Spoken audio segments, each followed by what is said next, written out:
Boom. And just like that, if you listen to this, you fat.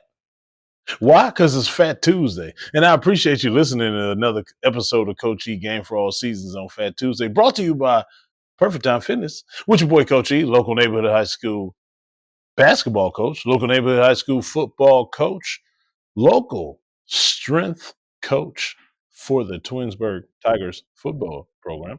Also, most importantly, co-CEO El Presidente at Perfect Time Fitness and Meal Prep, head trainer at Perfect Time Fitness. Ladies and gentlemen, you already know what I'm about to say right here, so you should be saying it with me, or you had already should have been done this. www.perfecttimefitness.com is the website. Also, YouTube, Coach E's YouTube page. Type it in.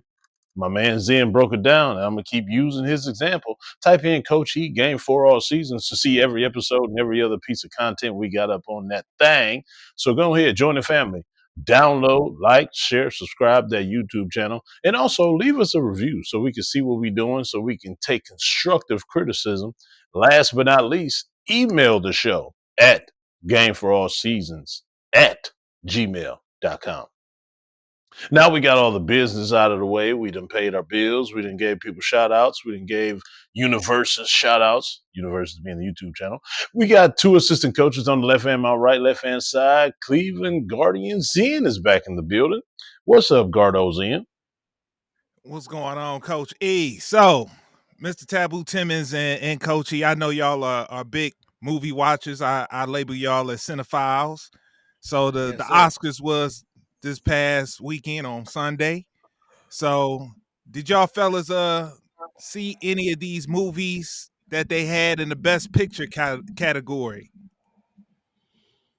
I got some on my list to watch. I think the one that won, let's see, Best Picture. Anora won. All right. No, Now, yeah, I'm gonna watch that. Yeah, that's on my list to watch. Yeah, the substance, Wicked, they was good.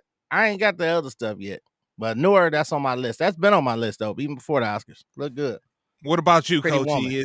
Is any of these movies, now that the Oscars have passed, are you gonna be checking out as well too? No, not at all, because the people in my house watch Wicked so much. I'm tired of it, and I never even seen it before. So if you get the votes from my house, Wicked won. That's an excellent movie. Excellent. The substance was good too, though. But y'all don't want to see Dune? Which two of these movies got the same actor in it? Trivia. I know Timothy Chalamet is in The Complete Unknown, and he's in Dune. Yeah. Yes, sir. Dune. He was actually Willy Wonka too. Really good little young dude actor, man. He really good. So Complete Unknown on my list. Conclave I heard was good with a twist. And Dune been on my list. I ain't watched that, but The Substance, man, that was good and Wicked. Both good.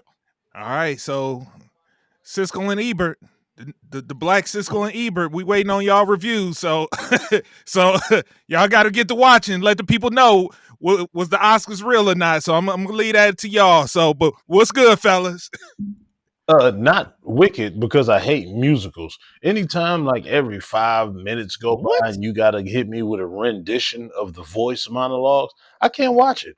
I can't last a whole 5 minutes to see another song. I really hate musicals with a passion. I'm gonna reiterate that. I hate musicals. And it's so crazy because my youngest daughter, Ari, she loves musicals so much she really listens to the soundtracks of musicals in her car. I mean, it's like the wildest thing I've ever seen in my life. I got in her car one day. She took me to Lowe's. I said, you mind telling me what the hell are we listening to? This is the soundtrack for Wicked. You don't like it? No, not one bit. I hate it. Can you please turn this off and never play this again in my presence? Because it's the worst things I've ever heard in my freaking life. You don't have to say that. Well, I do. Immediately she turned it off. Had to get my thug music on, man. I don't need no fa la la la la green paint face musicals in my life. In the car. In the house is another thing. I can tune that out. I can go to the basement. But you're not about to entrap me in your car listening to this trash. My bad, Ari. I had to put you out there. You'll be fine in the morning. On the right hand side, I got BC with friends in the background. What is up with you and your friends, BC?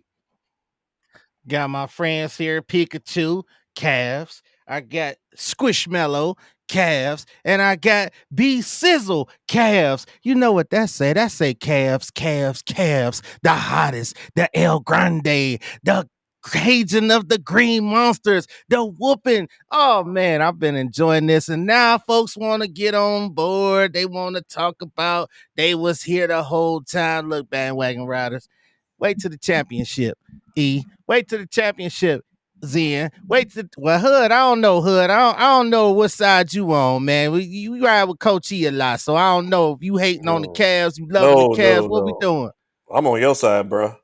Bet. All right, bet. Well, we in here, Hood and BC, aka not your boy, but your favorite grown ass man, Mr. Taboo Timmons. I'm amped up and I'm ready because I'm loving. I want to hear all what y'all got. I want all the smoke. Me and my boys right here, we here ready. So what y'all got on tap today? First of all, I hope Alright, that's not your real friends. Let's start there. Go my ahead, friends. These my friends. They sitting here. They got the Cavs hat on. You ain't got no Cavs hat. You on your own Cavs hat. They got Cavs hats. They went to the store, bought their Cavs hats, and they put them on their heads. And they sat here to get on this podcast. I got backup. All right. So we welcome him back, a favorite of ours, friend of the pod, none other than Darren Hudson, aka Coach Hood, aka D Hood. We got to welcome him back into the building. Let's give him a round of applause, fellas. Yay. All right. Please, no applause, please. No. I mean, no. So, man. No, I don't want it. You ain't smiled yet. Come on, Hood. I'm sensing some tension, man. You ain't smiling or nothing. I'm good, man. I was just waiting for my intro. Now I'm officially in here and I'm ready to rock. Let's do it. You know, look, in his garb, his Ohio State garb. Look, he can wear it proudly now. Yeah. Look, this is the first time being on since they won the national title. So, man, hey, look, and I told E earlier, I said, why didn't y'all have me on after we won, bro? I was gonna be hollering the whole episode, hollering hard. What Charles said? Y'all should have had Charles on too. They ain't got no championships out there in Michigan. Charles, where you at? They ain't got nothing but problems out there. Nothing but problems. But hey, look, but like I said, hey, that's it. National champions.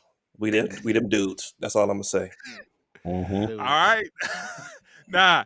Hey, there's another reason we got Hood on this podcast. We're gonna get to that in just a second. We're gonna go ahead and start it off. B, if you could, real quick, or E, if you could, because I don't have my phone near me. Can somebody pull up the text message? You got it? Okay. Yeah. So we're gonna start this off. Y'all fellas, E, Mr. Taboo Timmons, y'all did such a great job last week as we broke down the Steve Smith topic that, boy, people have been talking about this episode right here, getting word back about this episode. So, look, even before we started this pod, Coach E's wife had to come in and say a few things, get some stuff off her chest as well, too. So I felt it was only right we circle back on this one and finish up a couple things. So I want to first start off with a text message from one of our loyal listeners. Shout out to my man Big Dudes. So I want to start off with his text message first, of what he thought of last week's episode. So Coach E got that text message. If you could go ahead and relay that to us. Well, actually, I got the emails in. I don't have the text message of him responding to last week's episode. I got his email with the question that he was proposing to us. I think B got the text message. I got the text. Okay. Yeah. Okay.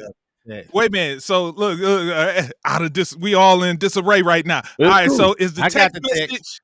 So wait a minute. Is the email in reference to last week's episode? No, the email is a question with another subject. B got the text message from the actual reply from the last week episode. Okay. We will circle back and get that. But let's start off with that text message. B, if you could All right, and I ain't sugarcoating nothing because it's from a faithful listener. He's safe. Just from Rob, aka Big Dookie. Shout out Dookie. Finishing up moving. I'm irritated at y'all though. Y'all missed a key angle in this Steve Smith story. Him and the side chick, quotes, been messing around since 2016. She met her dude in 2020. So they had a 4-year history even before she met her dude from Rock. Now, all right. So let's go ahead. There's another angle to unpack on this one. So knowing that bit of information, does that change anything on how you see this whole Steve Smith and cheating drama from last week? Does that change anything? From what perspective though? Like the perspective of the husband, the not keeping her, the what? Specifically. Yeah, let's start from the perspective of the husband because he's the one who spazzed out. He's the one who crashed out. So yeah, from the perspective of the husband. Okay. Let me go on and say it. Let me go on and get some more enemies of the state. Because everybody got a pass. Everybody got a pass. Let me say it one more time, 3 times. Everybody got a pass. And sometimes those pass will follow. You hope that the pass is gone and is buried in the backyard with the bones. But sometimes the pass will follow you. Hopefully, nobody has getting stung by that pass like her dude, like her husband. But I'ma just say everybody got a pass. I ain't justifying nothing. Steve Smith was wrong. The chick was wrong. The husband was oblivious. But it's a lot of oblivious husbands and wives out here. Everybody got a pass. All right. Now that you look, E put it on us right. Pause. E told us about hey, yo. Take that. Oh, yeah. Come on, man. No. He told us about this as we were recording. So that was the first time for me and you be hearing about it. I heard like some surface level stuff, but I didn't know like the details. Now, us having a week on it, now is the husband's reaction with putting the text messages out there. Is it lame? Is it lame? Is his way of going about it jumping on the Facebook, putting out a message as her, and then putting the text messages out there? You got a kid already. Stop moving. Somebody stop moving. It's probably Hood. Start with the fingers. Let me jump in. I got you. Okay. Let me jump in with that one, Zen. As far as him putting everything out there and doing the whole Facebook thing, no, I don't think that's whack at all, because probably in his mind, they got back together and he thought everything was still copacetic. He thought it was like a fresh start. He thought they probably left each other alone, because if not, I don't think he would have accepted everything back as normal, so to say. But then as soon as he found out things wasn't normal, then hell yeah, he gonna go and try and put it out like that, because once again, he was led astray, bamboozled, run amok. So yeah, he probably just went on ahead and said, you know what? I know how to fix it this time. I'm going public, and it's gonna ruin this man's career and name. So why shouldn't I put it out there like that? Yeah, that's my wife, but she continues to do me like this. So boom, bombshell dropped.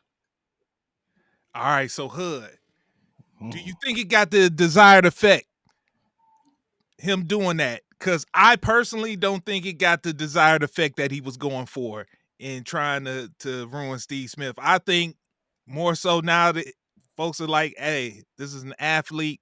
Athletes do these types of things. This is to be expected. Like, I don't think anybody looks at Steve Smith any differently than they did before. I mean, I probably would tend to agree with that. I mean, I think it's a kind of unspoken, I guess, type of thing where people kind of assume like big name athletes are kind of out here like that, sort of, kind of. And if you were married to people like that, you kind of got to expect stuff like that to happen. You know what I mean? You know, like if you, and I'm just using him as an example.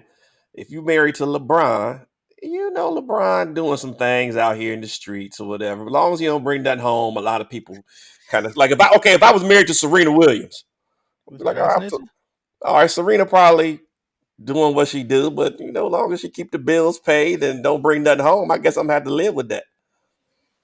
But I don't think he gonna. I don't think he gonna get the effect that he want because Steve Smith, they just gonna be like, he doing what they do. So I kind of, if that's what you're saying, Zane, I kind of agree with you. Okay, B over here with the stanky face. Go ahead, B. Yes, man. There's a lot there. First and foremost, man, dude is 100% a sucker for putting it out there because Absolutely, it's your I dirty agree. laundry. I agree. Dirty laundry, man. Don't air your dirty laundry because first of all, it ain't do nothing to Steve Smith. I think if it wasn't Steve Smith, he wouldn't have put it out there. I think he was trying to get a reaction because it was Steve Smith. If Steve Smith reared up and beat his ass, I don't think he would have put that out there on social media. I think he had some where it was like, hey, I got Steve Smith cheating and he's on here acting like a sucker. He just said, I'm sorry. So I'm going to get out here and expose him like he ain't like what he real on TV. He ain't speaking like he do on TV. He ain't Big Bad Steve Smith.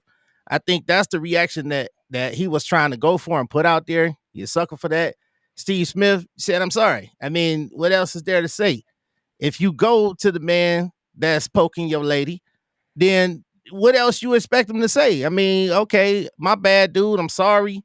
Or F you and your lady, whatever. Like, that's why that whole thing going to fight the man and all that, man, look, it's too much to live for. And I know folks going to disagree. I don't care.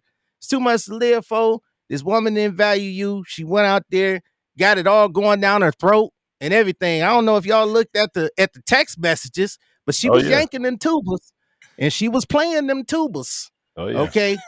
If that's what your lady was doing, you know what I'm saying? Hell with her. Hell with her. No. Go playing the old skin flute. Exactly. She's in the band. She's in the band. So, but listen, understand what y'all are saying, but y'all have to understand this. He's a regular guy. No matter what reaction that he wanted from it, he still just put it out there. So he a sucker for putting it out there? Or is he a sucker because he didn't get the reaction that he was wanting? He a sucker for putting it out. He a sucker in a lot of different ways. A lot of different ways. And it's first of all, he a sucker because listen, if my wife is stepping out on me, I'm not checking the dude, I'm checking my wife. You know what I'm saying? Because the dude's gonna do what the dude do. If you let him do it, he gonna do it. So it's up to me. It's up to my wife to be like, no, I'm not doing that. She the one that committed to me. So me and her gonna have issues. That man did what a lot of guys or even women would do if they offered a certain situation. They're gonna be like, well, yeah, I'm gonna go for it. I don't care about her husband or his wife or whatever. You know what I mean? So I'm checking the one that's supposed to be committed to me. And then I'm definitely ain't putting it out there in social media because I'm definitely gonna be out there looking like no sucker, like, oh, this dude is banging my wife. Nah, man, I'm gonna keep that real quiet. So I'm gonna keep that real quiet. If you seen dude, you wouldn't say nothing to him. You would just be like, oh, that's dude right there, and everything just cool. No. I'm not saying that, but I'm not pulling up on him and trying to whoop his ass. I'm gonna let him know I know what you did, and that was some sucker shit you did. But I'm really dealing with my wife. But that's some sucker shit, and I see where you're coming from, and I'm good on you. But I'm not because, like I said, he's just gonna do what he do. But I'm really gonna be more disappointed in my wife more so than him. I totally agree with that, but we're all sitting here on this thing and it didn't happen to us. So we can sit here and say, yeah, I wouldn't do that to him. I wouldn't say nothing to him. I wouldn't do that. When you in that situation and your damn energy get to going and your damn anger get to going, we ain't about to be just chilling, sitting here talking about, yeah, I'm going to check my wife. Yeah, you're going to check your wife. But at the same time, you're going to be felt like extreme disrespect by another man. So that means if any other situation that you feel extreme disrespect from another man, you can't say anything because, hey, whatever is cool. Yeah, whatever. He did it, but yeah, if I bring it up, I'll be a sucker. No. Everybody knows men's anger take over and you don't think. Hence why 80% of people in jail doing dumb shit because they get anger and they man emotions done took over and now they in jail for the rest of their life. So I'm not about to sit here and say, yeah, no, I ain't gonna say nothing to him. It's cool. I ain't say don't say nothing. but I'm not gonna going say something. Sorry. I'm gonna say something, but I ain't gonna be all. Listen, man, it's only really for me one scenario where it's like, okay, we about to fight, and that's if you my friend or somebody I know, and you do that to me, and you mess with my wife, and you one of my boys, or you somebody that just associate with me.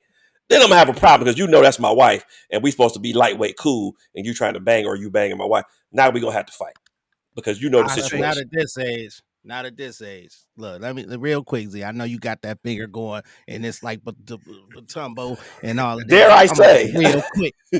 I'm gonna be real quick because not at this age. Younger, sure. Younger, I've been in situations where I was getting ready to do something extremely stupid. Okay.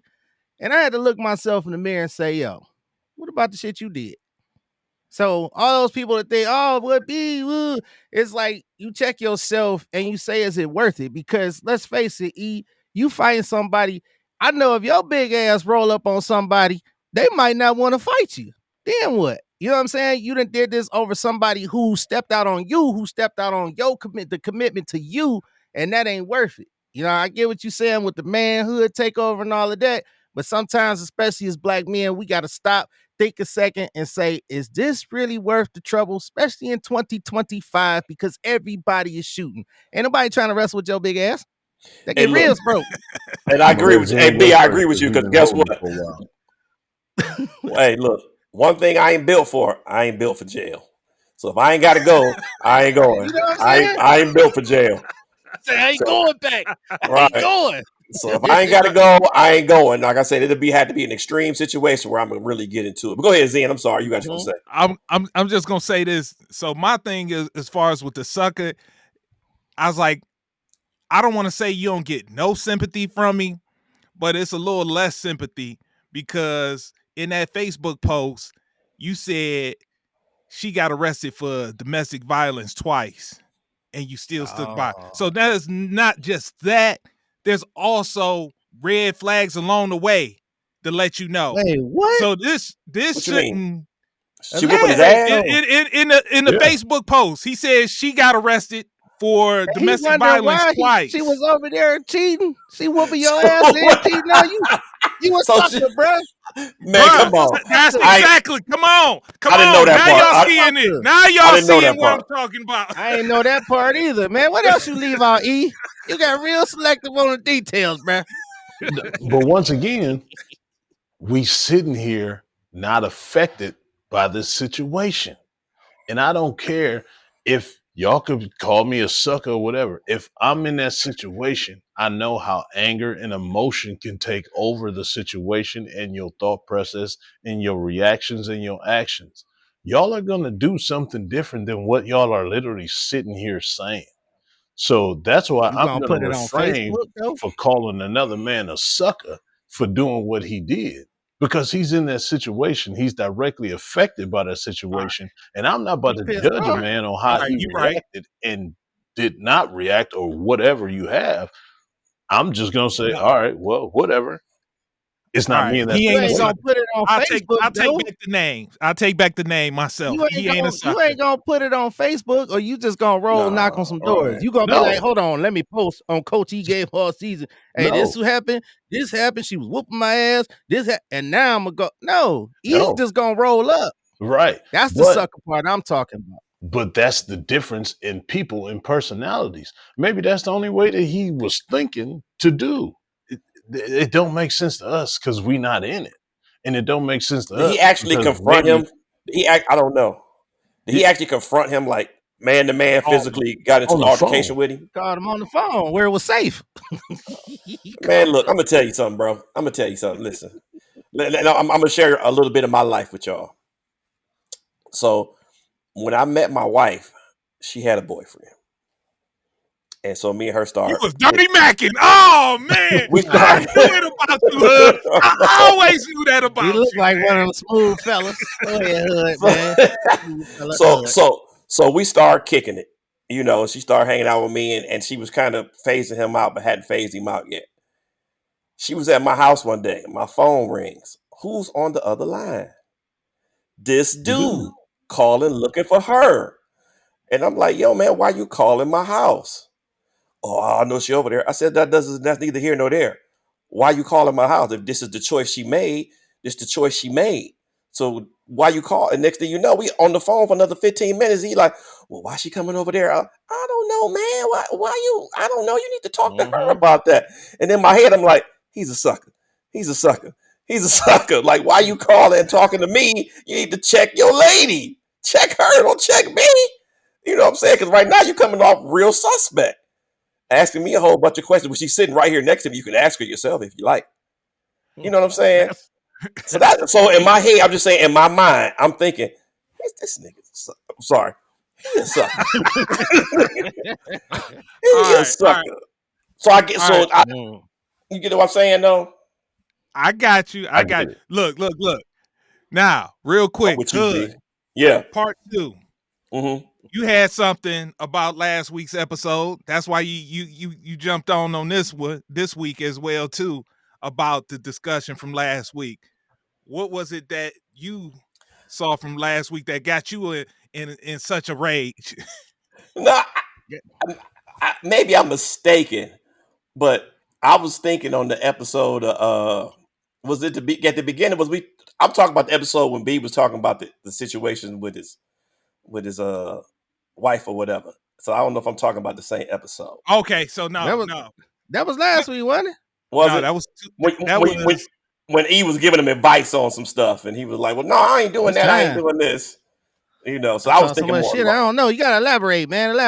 We talk about whatever episode. Elaborate, man, because you did the Xenophon walk off, so I gotta see what I can't remember. I can't remember exactly what it was, but basically, you all was talking about like how do you handle situations with your lady or whatever, and he was kind of the patience. Oh, okay. Yeah, that stuff. Yeah, that episode.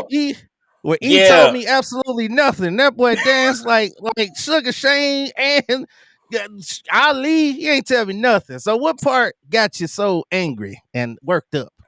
I don't know, man. Some of the stuff you were saying, I just was like, nah, you can't do that. If you want a relationship to last, you got to what? Elaborate. I can't remember exactly. I can't remember exactly. But that bad? I know which one you're talking about. E, go ahead. Then I ain't do my job.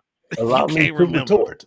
I'm assuming you're talking about the restaurant with the kid and the waitress with the play date with the kid. Yeah, that one. Yeah, with the play date, and you were how every single thing you said was a horrible idea. Yes, you mean the one? That's the bottom. When you talking about, I gave her my number and we exchanged and we're gonna have the kid get together. I was like, man, you tripping. You mean the one that Evan forgot all about. Now I'm gonna reverse this blast because we went back to the restaurant and I text E and I was laughing and he was like, what you talking about? So I ain't even elaborate. You don't even know what I'm talking about, do you, E? I was like, the restaurant name. You was like, what you talking about? So I just left it right there. Because it wasn't that bad. See? It wasn't that bad. And in fact, we went to the party, right? Went to the party. Wasn't that bad. Went back. My lady talked to her.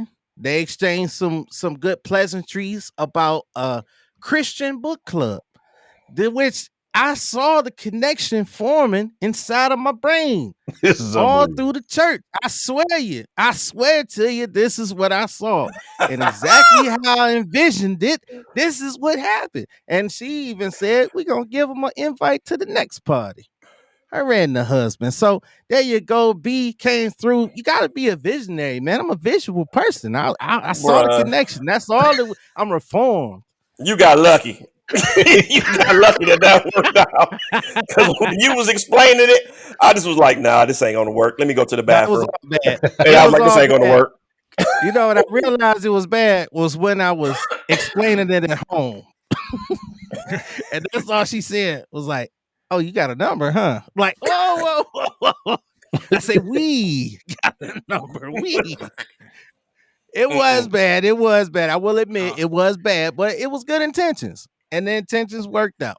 Oh, I thought it was something different. I thought he got worked up and walked out over he was like, man, sometimes I had to test my lady. I gotta I put knew on it. That's what I thought it was too, Zen. That's what I thought it was. I thought it was that one. He ain't But hear okay. that episode yet. Well, back it up. What did he say? No, Oh, he ain't yeah. hear that episode yet. Okay. I didn't get you. I didn't hear the last one. Listen Okay. to until you find it. Because I will elaborate. I got one cologne that it's you, and we all got that one cologne. It stay in the back. It stay in the back. You know that one cologne. I call it the panty dropper. I'll be like, yeah, this the bit. When I get, girl, when I spray this on, it's gonna be some loving up in here today. I spray this on. So one day I'll be like, go back there. All right, baby. Oh, come give me a kiss. Come give me a kiss goodbye. All right, baby. Here come. Wait. Hold on.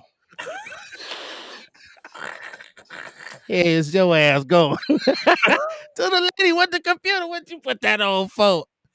Baby, you know I love you. I'm just trying to see if you was smelling me. Come on now. Come on now.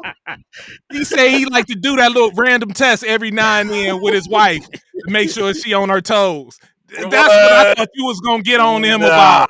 That's what I thought you was getting on him about. Well, listen, I'm gonna tell you like this. I don't know if you're doing it as a test or whatever, but every time you leave the house, put some cologne on, and it won't ever be an issue. I do all the time, and it ain't about nobody else but myself. It's honestly about I love the smell good. Exactly. And my lady know every time you got used to that. For her, it's little things like I get up, shower, shave.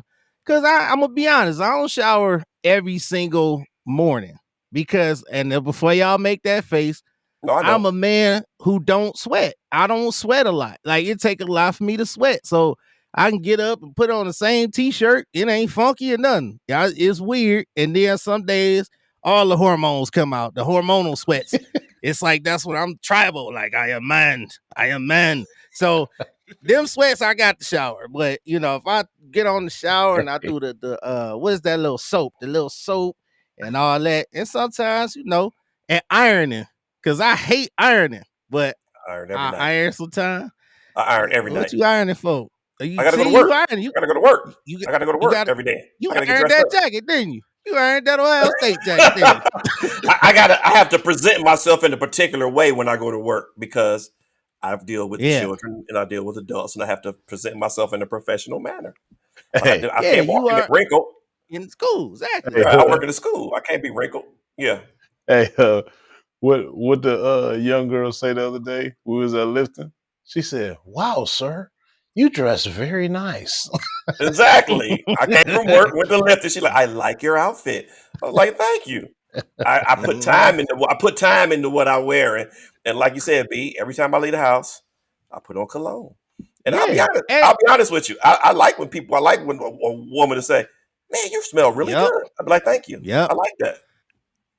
Come on, hood, and that's something too. Because I'm the same way. I love compliments. I'm gonna be real. People compliment my lady. She's a pretty, pretty lady, and people compliment her. And it ain't crazy. It ain't nothing disrespectful.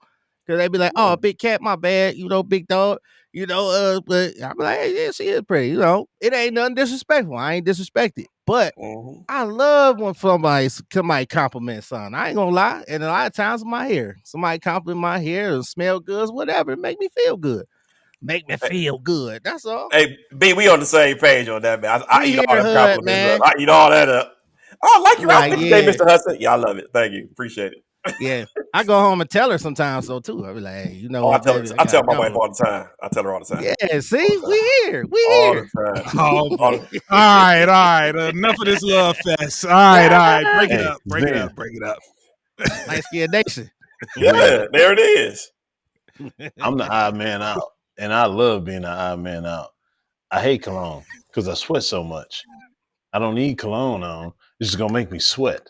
Everything makes me sweat. Cologne make you sweat? Absolutely. Pants make me sweat. That's something going on. Shorts. I hate pants because they're hot. Cologne just gives me a certain temperature, and it makes me hot. It makes me sweat. I'll put cologne on probably 7 times a year, and that's only because she makes. I never heard of a man turned on by his own cologne. That is new. It make you hot. I hate cologne. Oh man. All right. That was some good stuff there. But now we gotta jump into the world of sports, man. We got HUD on here. We gotta talk some sports. So I want to start off with the boxing match on Saturday night. Tank Davis and this controversial draw that came from it. Controversial. It was a robbery. Lost. He got his ass. Okay, look, y'all already going at it. I'm gonna step out of the way, man. So Tank Davis got a majority draw against Lamont Roach Jr. Not gonna lie, never heard of dude before. I thought Tank was gonna walk through him like he has walked through everybody else. And surprise, look, it actually went the distance. And for the first time in Tank's career, things was hanging in the balance when it went to the scorecards. So I hear B, he say he thought he lost. I hear Coach E say this was a travesty. He should have clearly won. So fellas, what was y'all? Why are y'all on that? Because I've heard both sides. Why are y'all? Yeah. All right, no. I'm going to start it out in the words of Kendrick. He a fan. He a fan. He a fan. He is a fan. He is a blind fan. If he didn't see, first of all, I text y'all. I told y'all that they was there. I woke up. I was like, yeah, this tank gonna crash. And the tank got battered and bruised. He got whooped on the whole fight. Look, the numbers. Roach threw more punches and he landed more punches. Tank spent the whole fight running. He was wobbled a couple times. And riddle me this. Since when can you take a knee in boxing? Since when can you take a knee to wipe the hair grease out of your eye? What the hell is that? That ain't no man shit. That ain't no I'm tough, I'm Tank, I'm the worst. This man took a knee because he said the hair grease was in his eye. I thought that was bullshit. I thought Lamont Roach fought an excellent fight. He didn't fall for Tank's game. He didn't fall for Tank's bait and switch. And he took Tank punches. And to me, Lamont Roach never looked wobble. I saw Tank wobble at least twice. One time for sure. And he stumbled back when he got rocked. Pop! So I'm going to leave it right there for this fan. Come on, fan. What you got to say about your boy getting beat? Well, I'm actually a boxing fan, so I'll just break it down in regular boxing terms. You were right when you said Lamont threw more punches than Tank. He actually threw 400 punches. He landed 112. 400 and landed 112. And only 3 of them were power shots. The one that you're talking about, that stunned Tank, yes, that was a great shot, great power shot. But that's one punch that stunned him, aka the champion. So in order to beat the champion, you really got to beat the shit out of the champion. You just can't throw 400 punches and land 112. Now flip to the other side. Tank threw 279 and landed 103, which out of those 103, 73 of them were power clear shots to the head and to the body. So 400 punches thrown from Roach, 112 landed. 279 punches thrown by Tank, 103 landed. Out of those 103, 73 of them were power shots clearly to the body and head area. So that alone kills every argument you want to put out, because you can be active all you want to, but if you're throwing 400 punches and you're only landing 112 out of 400, that's an F. You had That's one about 25%. shot. You had one shot to claim in that whole fight. And that, yes, indeed, he did stun him with that one shot. Tank stunned him at least 20 times. At least.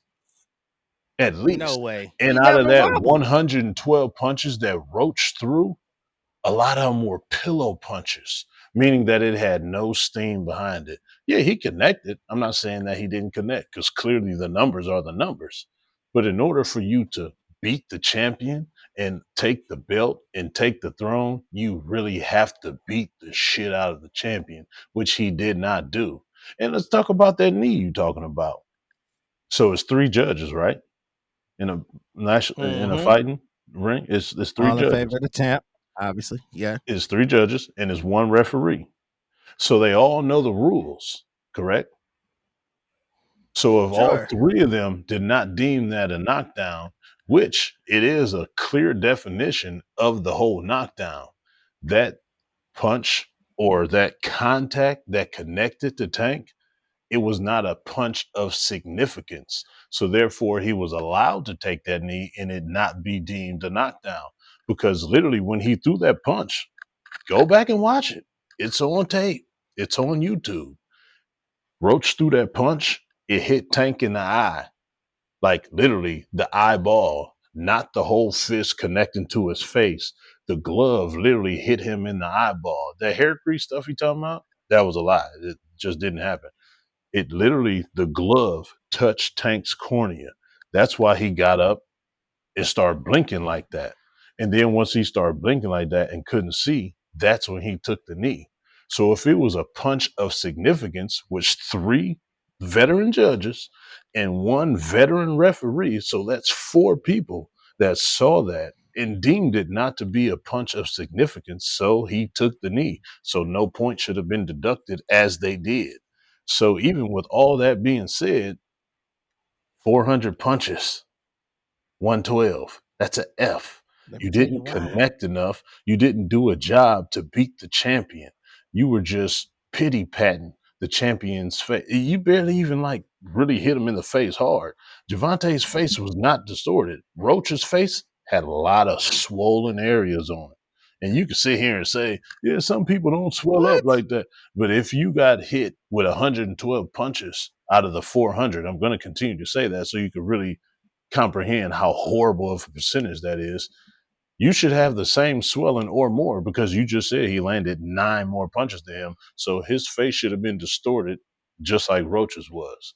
So that's the actual technical answer to why that shouldn't even been a draw, because those rounds really wasn't even that close. If you're going to score off of body shots and head shots, power shots on top of that, not just connecting, but the actual power shots that actual does damage to him, because he killed Roach's body all night long. He killed his body, and he actually killed his head area as well, because like I said before, his eyes were swole, his cheeks were swole. So that alone, it shouldn't have been a draw. And that was the toughest fight that Tank has had his whole career. I'm not backing down for that. He definitely got challenged. Nobody saw this coming. But when they fought when they were younger, everybody was talking about how good of a fighter that Roach is. But it shouldn't have been no draw. That first judge got it right. The 116 and 114, yeah, it should have been that close. But the other 2 with the draw, they was drunk. No way. No way. I agree with one thing only, and that's what you saying. You got to beat the champ. Did he beat the champ up? Did he impressively beat the champ? No. Just like we've seen that robbery a couple of times happen in history. We ain't talking about that. The other stuff, totally disagree. You're not landing the punches because the man is running from you the whole fight. You're the aggressor. You supposed to be Tank Davis, the aggressor, but this man is not scared of you, and he's hawking you down the whole fight. And let's just face it, Tank got a history in his fights of looking all in the crowd and being distracted and talk. Whoever he was talking to or whatever, past Roach, he was getting his ass whipped, and that knee is controversy. I get what you're saying with the judges, but a lot of people feel like with that hit, because it's hard for you to say what is a punch of significance. We have seen punches that didn't look like it should have knocked somebody out. And if he got hit in his eye, we are in a fight. You don't supposed to get no time to adjust your eye. If you get poked in the eye, you do. That's a rule in boxing. Fighters do that all the time. Fighters do that. They do that all the time, though. I ain't seen them adjusting and taking a knee. This ain't football. This ain't running out the clock. UFC fighters, if you get poked in the eye, you get a whole 2-minute clock to reset and get your bearings. And in WBO, WBA boxing, you still get time to collect your bearings after getting poked in the eye. If you get poked in the eye, you can't see. That's unsafe. So they're not about to let you fight when you literally can't see. Now, if your eye is swollen, closed, yeah, clearly they're not about to give you no reset clock. But if you get poked in the eye, you legally have time to collect your bearings so you can see. That's literally a part of the rule in boxing. But why did the ref start the count? He started the count, and that's what everybody's issue is. He never started. It's been time. He counted up to 3. Go back and look the tape. And when Garcia got hit in the ribs, he took a knee. I've seen fighters get punched.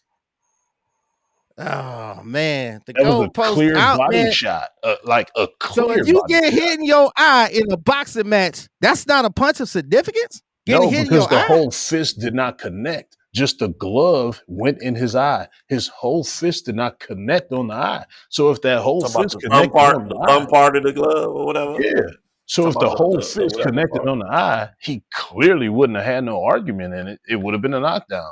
But since the whole fist did not connect, it's not a punch of significance. So it's not a knockdown. Clearly, because they didn't call it a knockdown. You gotta go too technical, man, for that. You gotta go games in. Okay, so let me follow it up. So, does Tank need to have a rematch to clear any doubts about this match? He already announced it. He said at the end of May, it'll be the rematch. Okay, so he's announced that. Now, Lamont Roach Jr., this is our first time seeing him.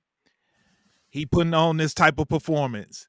We've seen this happen before from fighters when they step their game up to the level of their competition. Is that what this was Saturday night in your eyes? Or is Lamont Roach a name to be reckoned with going forward? You know, he's definitely a name to be reckoned with.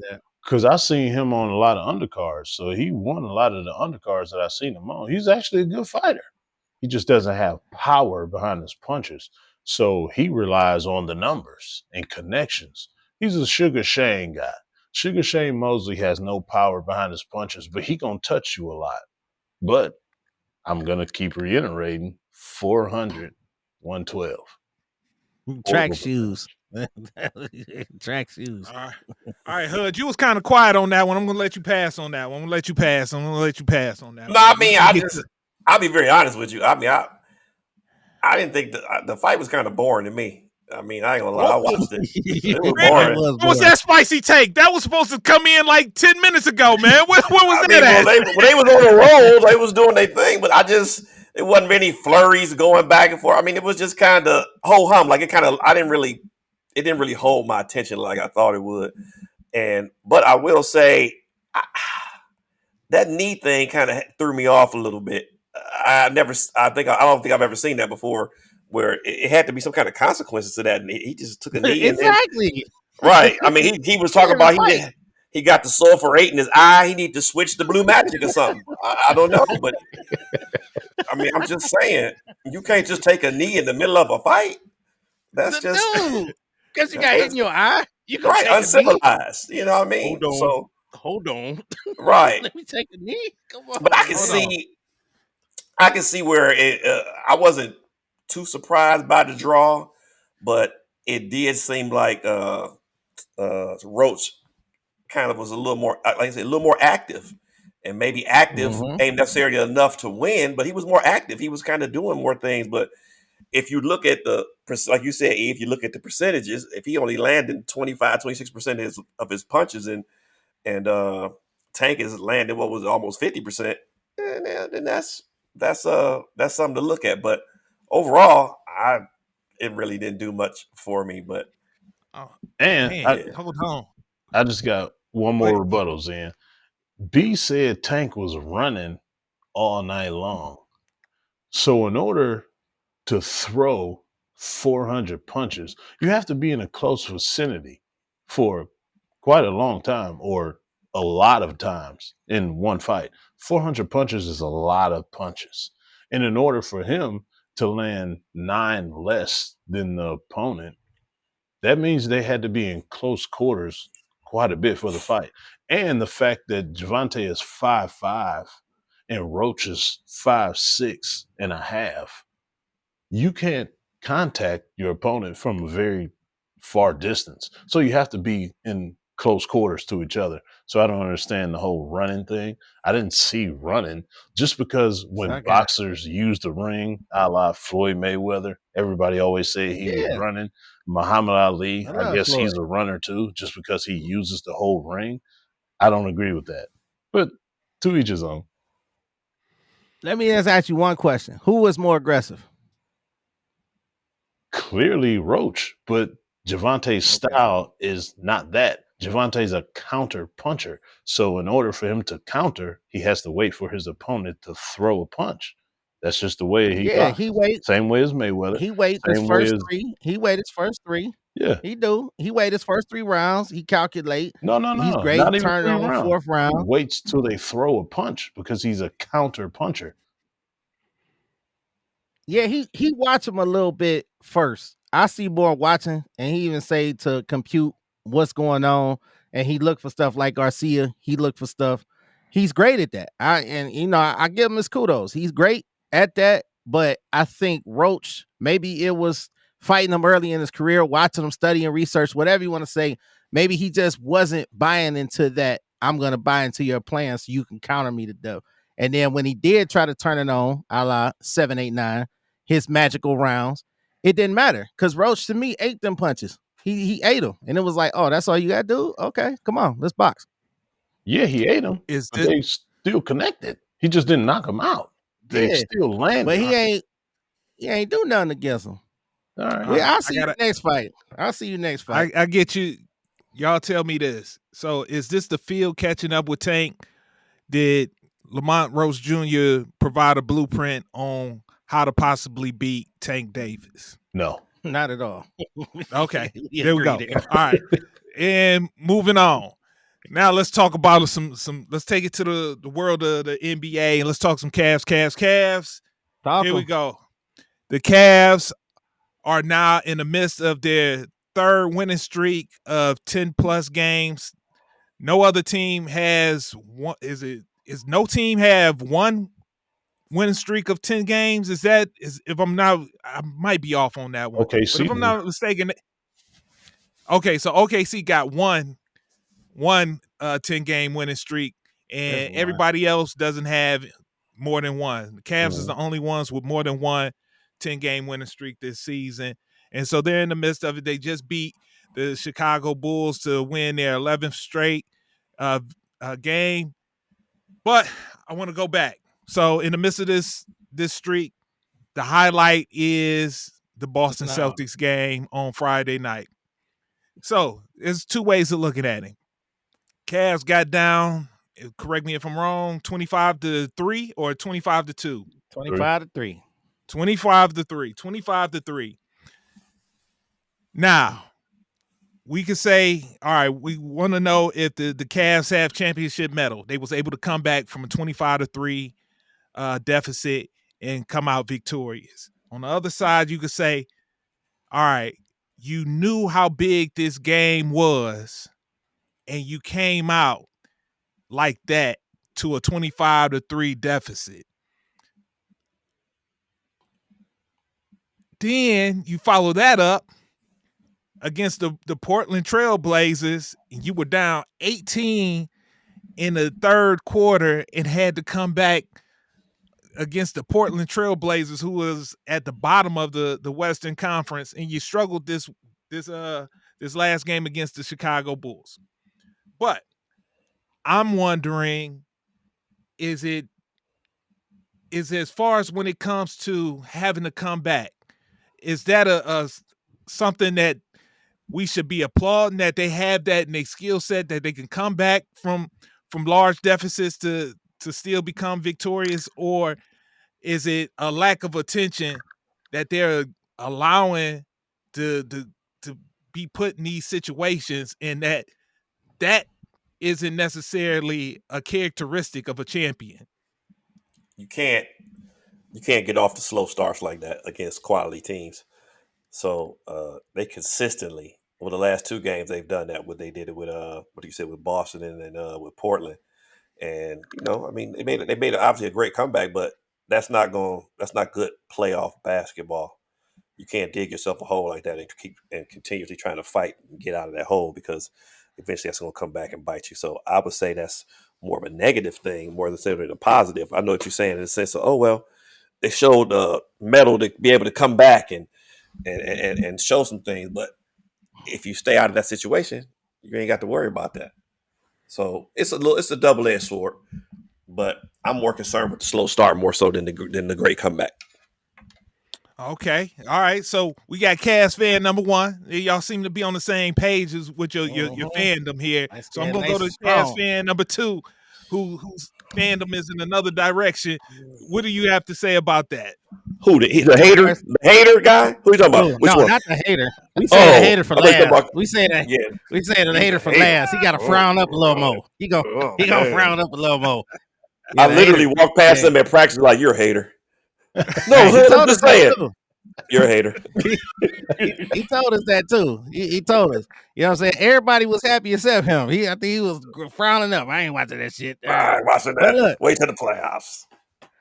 Put some respect on the name, though. Zen, put some respect on the name with your questions because everybody got the same questions. Let me tell you what it shows you. It shows you that the Cavaliers, Cavs, got grit. Grit.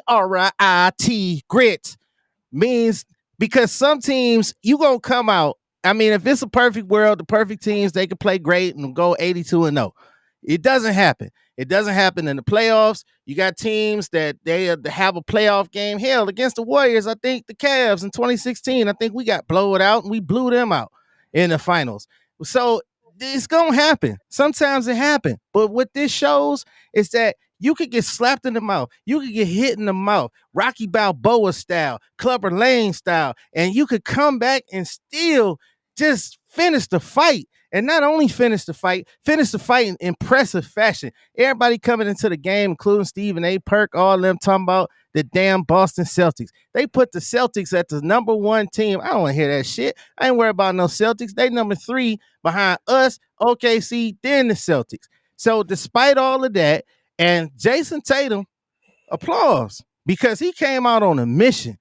And to me, not having Porzingis and not having Holiday allowed him that access to go crazy. Our bigs play better against Porzingis for whatever reason, and Drew Holiday ain't did shit against us. He had 6 and 11 the games he did play, so I don't care nothing about no Drew. He not gonna beat you. I get he averaged whatever. He not gonna beat you. It opened the floor for Tatum and Brown to go crazy, and they came out crazy in the first few minutes. And everybody phone blowing up. Oh, your boys ain't ready. They saying it on TV. They ain't ready. I said, just hold on. Because we over here, we got a complete squad. We ain't got to rely on 2 dudes. We got dudes off the bench. We got dudes in the starting 5. We got dudes to show up. And now with Hunter, I had to apologize to CJ because Hunter was a great pickup as he showed us against Portland. The dude went off for 32 points. So now we even got better. It's a great pickup. Sorry, E. I was wrong because I was a Niang fan. Niang ain't put up no 32 points. Mitchell go down. Normally that's scary. He go down, and DG ain't been right since he hit his head hard on the floor. He ain't been right. He ain't been shooting good. You can wave your hand. He's the big 4. He's the core 4. He's a big part of this team. But now we got them Virginia Cavaliers reunited. They balling. My boy, Ty Jerome, he's Black E, and Hunter, DeAndre Hunter. So I'm gonna say all that to say, I'm gonna bring it back. Say all that to say, it shows our grit, determination. We balling, we number 1. We got the number 1 offense. Defense is great. We shoot threes. We don't have to shoot threes. Teams get down and they be like, yo, we stuck. We don't do that. We change the game up. Kenny A make real-time adjustments like he did in Boston. Boston got to live and die and hope that these 2 dudes can carry on the way they do for a whole game. To me, that's way less sustainable than a whole squad coming in giving you the business. Mm-hmm. He said a lot there, E. He said a lot. Yeah. I agree with him now. I mean, I just wish that it mattered what he said, because everything you just said goes against what the truth really is. You just said Tatum and Brown came out so furious. They was hot. They was killing. They came out with a purpose. But you ain't worried about 2 dudes. We have a complete team. Dude, they was missing 2 of their starters. So they have a complete team as well. With what's the little boy Drew Holiday out, with Porzingis out, that's 40 points that they're missing, sir. They're missing 40 He never points a scored game with those 6 2 and being 11. out. So if those 2 were in Okay. there, it would have been a total different game. But reality is, we did come back and win, and that was a big win in their home court. So I'm not taking anything away from that. I'm just rebutting to what you said. You ain't worried about no Celtics. Everybody said that they the team to beat. Well, they did just win a championship last year, and they have the same guys coming back. So just like Javante, last subject, you have to beat the champ in order to be called the champ. So we haven't beat the champ when it matters yet. So therefore, they're still going to be the favorite to everybody else nationwide, not Cleveland fans. Clearly, the Cavs are going to be the Cleveland fan favorite because we live here and that's our home team. So clearly, you're going to want them to win. But everybody else doesn't have the same perspective that we do because they don't live here and they don't give a damn about that. We haven't shown anything without LeBron. So, like I always say, like my man here calls me a hater all the time, but the truth is the truth. Until we prove that we can win in the playoffs, none of you know what's going to happen because you haven't seen it since LeBron left. So y'all can say whatever y'all want about me being a hater. You haven't seen them win any important games in the playoffs. So until then, that's what we have to go off of. So let's not lose sight of that. Yeah, we want them to win. Yeah, this year is a very good year, and this is a very good, deep team. It could be different. It's just not yet. So we have to wait in order for those results to come.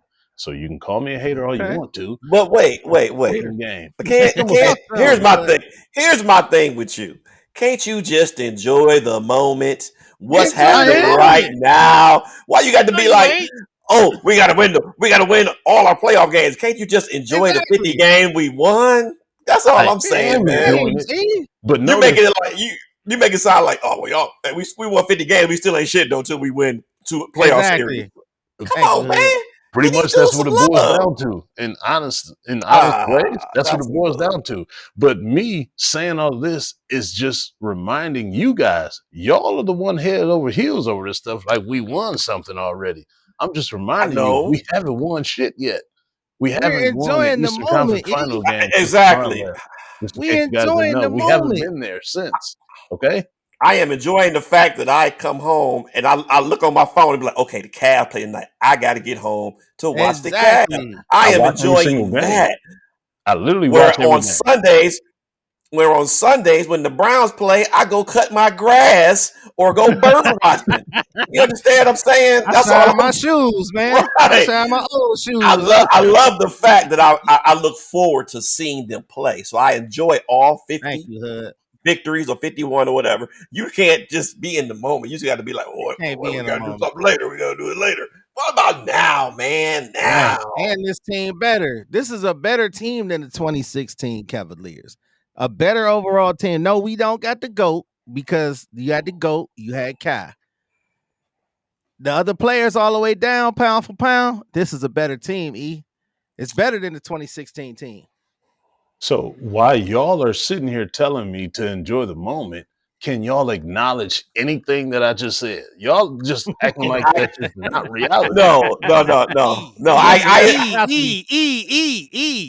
You are glossing over what this man just said. He said they are better than the 2016 team. Thank you, man. The 2016 team won a championship. That means this man is already have guaranteed another championship because if they don't win a championship and they're better than the 2016 team, put it down. Is this not a disappointment in this season? Yes. It's a disappointment if they don't win, judging on the things you just put on them. And I wholeheartedly agree. They're a better regular season team than 2016 by far, clearly. But I don't. I think he talking about personnel wise. The personnel, the players. Like number one and number two. Number 1 and 2, 1 and 2. We're gonna give 2016 because you got Kyrie and LeBron. But from players 3 to 12, he's saying that this team is way better than the other Okay. team. Yeah, And that's that makes true. them a better overall team. That Yeah, makes I them a better agree. overall team. Right. And this Yeah. team was able to Right. win the championship.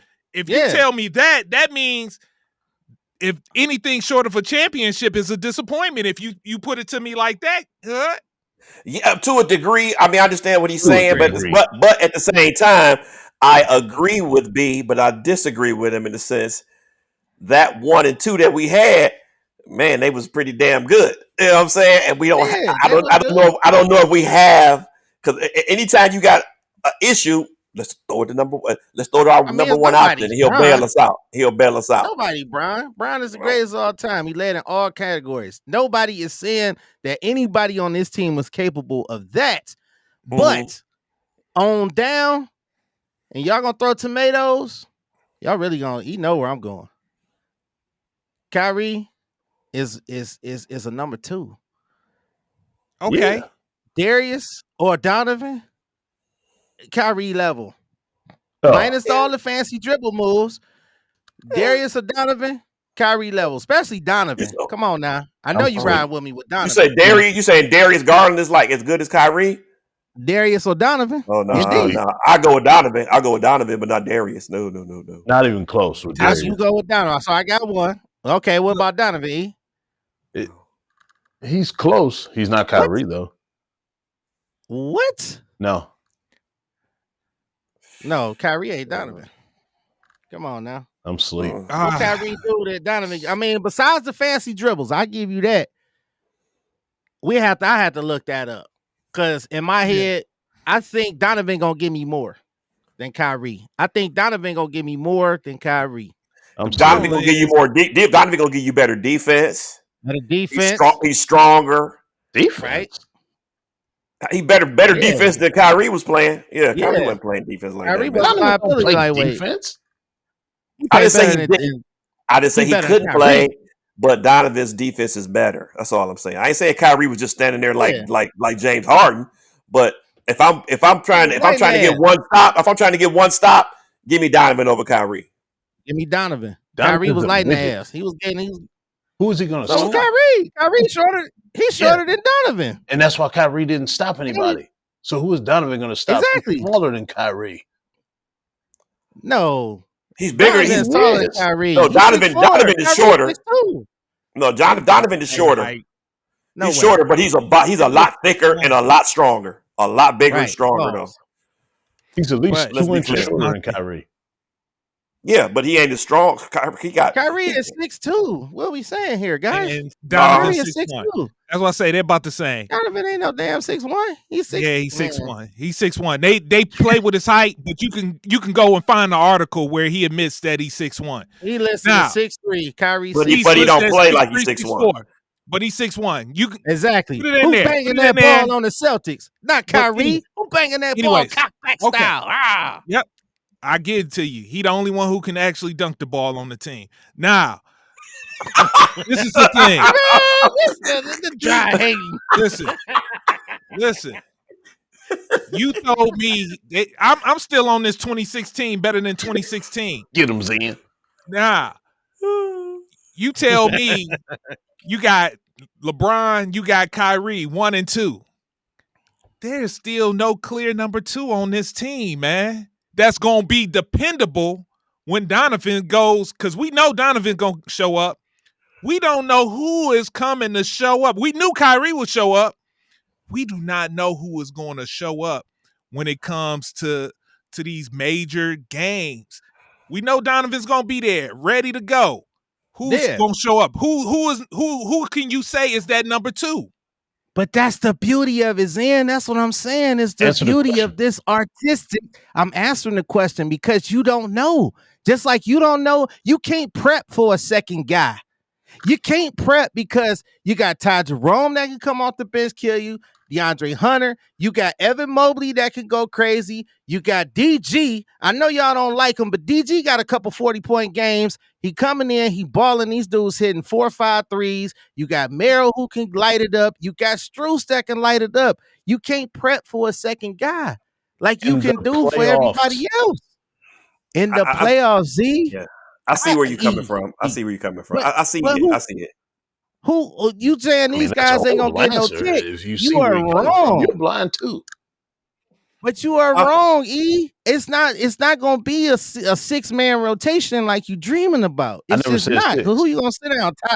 Who you gonna sit down? Ty Jerome? No. Hunter, that's 7. Strue starting, that's 7. Then other guys is giving you quality minutes. The most. I never. It'll be 10. He's gonna go 10 deep. He's gonna go 10. I don't think so. You can't go 10 deep in the playoffs, guys. You can't do it. Why can't you? Who made that rule? Who made that rule up?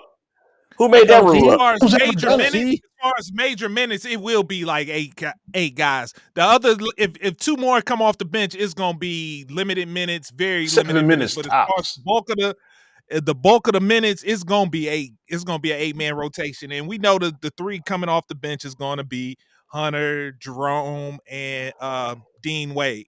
That's why I think it's going.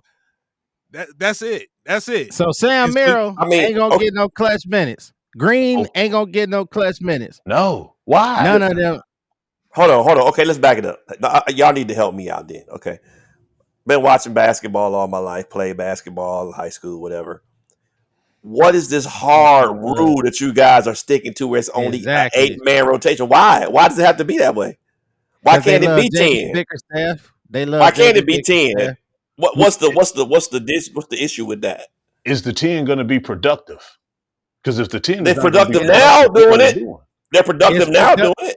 Yeah. So he all of a sudden gonna go away, but he gonna go away for what's been working the whole season. How ridiculous does that sound? So look, okay, Hud, let me break it down even more. Working. Yeah, help me out. It's 82 games in a season. You are not game planning every single game for 82 games. In the playoffs, you zero in on your opponent. You game plan and you take away their strengths and you make their weaknesses, you exploit their weaknesses. So in those weaknesses is going to be the 9th, 10th sub. They suck in the playoffs because if they weren't weak all season, why would they be weak now?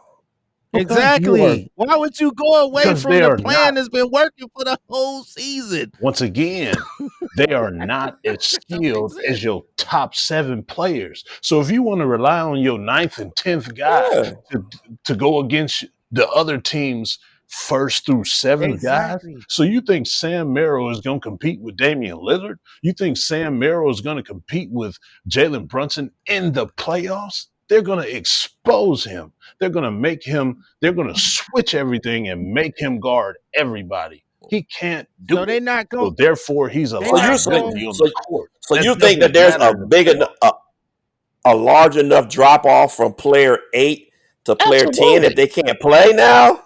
Not in the playoffs, no.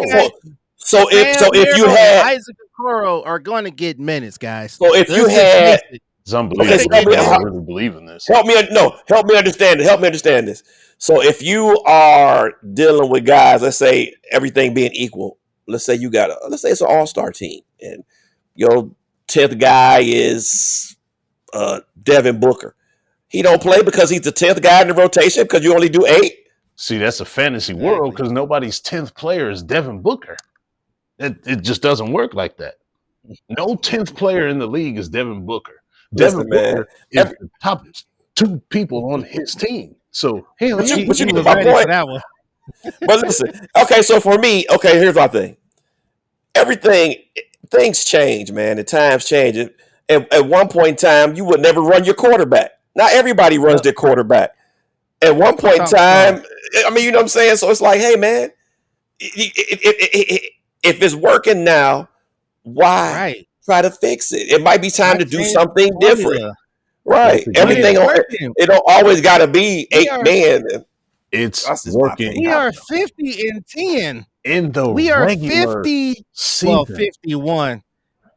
But what's the difference between the playoffs and the regular season? I understand you're saying you're prepping and you can say, okay, we're going to watch film and we're going to stop this person. Exactly. Blah, blah, blah. But if you got 10 people to stop instead of 8, ain't that more prep time for you in turn? Thank you, Hud. Because Isaac Okoro is your defensive scrapper. He's gonna get minutes. Okay. Sam Merrill is a spark plug off the bench. He's gonna get minutes. You're not sitting Hunter. You're not sitting Ty Jerome, and Dean Wade getting minutes. So this is 10 guys. So listen to this. You keep saying DeAndre Hunter, right?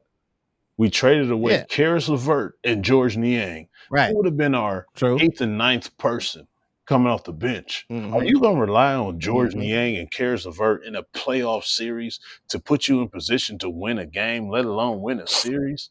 No, you're not relying on them to do that. So now you're going to tell me you're going to rely on Sam Merrill and Isaac Okoro.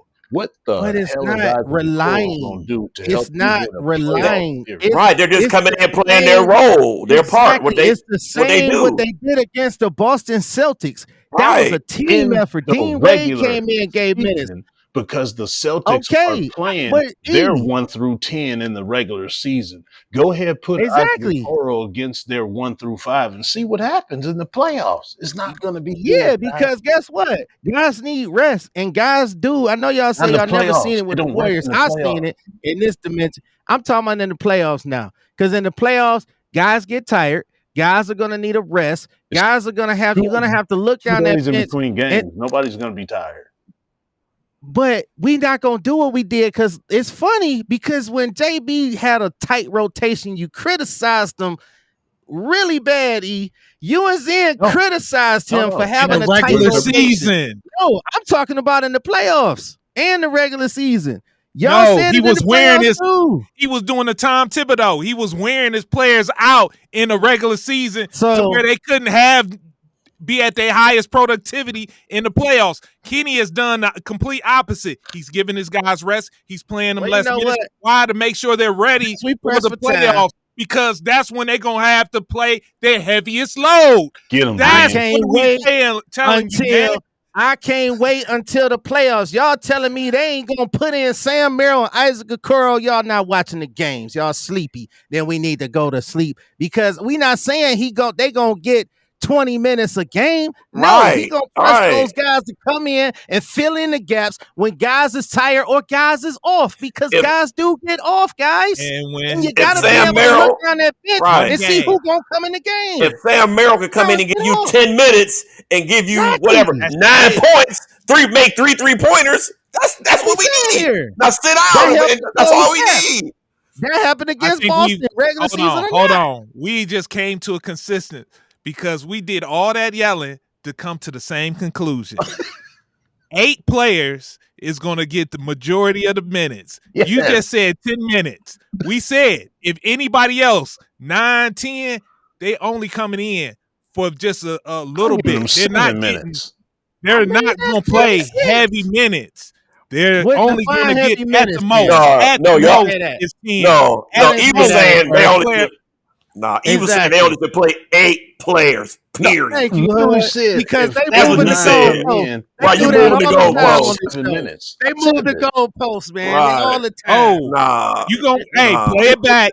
I'm on E's side on this one, because E did say it. So when y'all go back and listen to this, y'all will hear him tell you. He said 7 minutes tops for players 9 and 10 if they get in, and he did say that piece right there.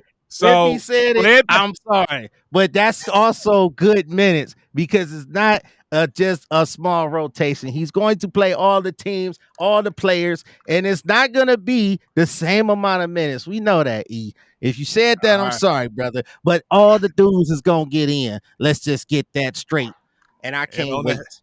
You still a hater? Still a hater. Hey, Zen a hater too. Hey, I'm glad you was here today. Because these dark-skinned brothers be ganging up on me. That's why I brought my friends here. Because I was like, man, I ain't doing it today. Light-skinned nation. Like, what Elon do? Hey, get away with Nah. Oh, man. But, yeah, that was fun, fellas. That was fun. HUD, it's always a good time when you're a part of the pod, fellas. Hey, man, I'm glad to be back. Glad to be back. Thanks for having me. I need HUD to come on more often, man. What you doing next week? Whatever. I'll be right here if you need me to be. Let me a hater. We gotta even this thing up. All right, fellas. Yeah, good pod. Hey, Coach E. Yes. teammate Zen, Dark Brother Zen. That's right. Yeah, especially you see these Kyrie. You see these Kyrie numbers from 2016. We ain't gonna talk about that another time. They're not that impressive. All right. You got a post-game word for the people? Absolutely. Sure I do.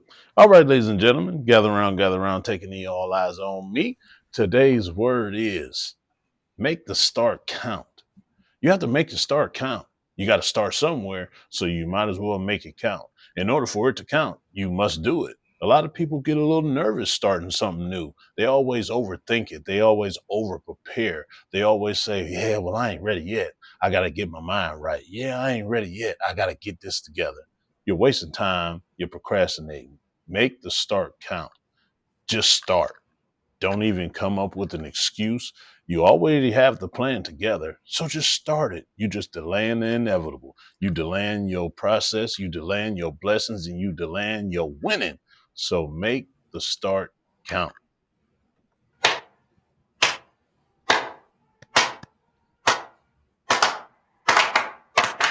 All right, let's go. Win on me, win on 3. 1, 2, 3. Win! It sounds so sweet. Ladies and gentlemen, my man Hood, OH. Just checking. What are we doing here? I was about to say, just checking. You ain't got to check. You ain't got to check. I'm pumped from. I'm gonna be pumped from now all the way until August. Wait for the first game. I just ordered a rug that say national championship on it. I'm gonna have it in my basement. I'm rocking. Thank y'all for listening to another episode of Coach E Game for All Seasons. HUD brought some energy today. I appreciate it. And before I say my tagline, I'm not a hater. And with that being said, see you next week. Thank you for tuning in to Game for All Seasons with Coach E. Remember to hit the like or subscribe button on Coach E's YouTube channel. To listen on the go, download wherever you get your podcasts. Also, make sure to follow Coach E on Instagram, X, and TikTok at BigF216. Contact us at www.perfecttimefitness.com for one-on-one or group training sessions. Our theme music provided by Mr. Taboo Timmons on SoundCloud at Mr. Taboo Timmons. Once again, thanks for listening and see you next week.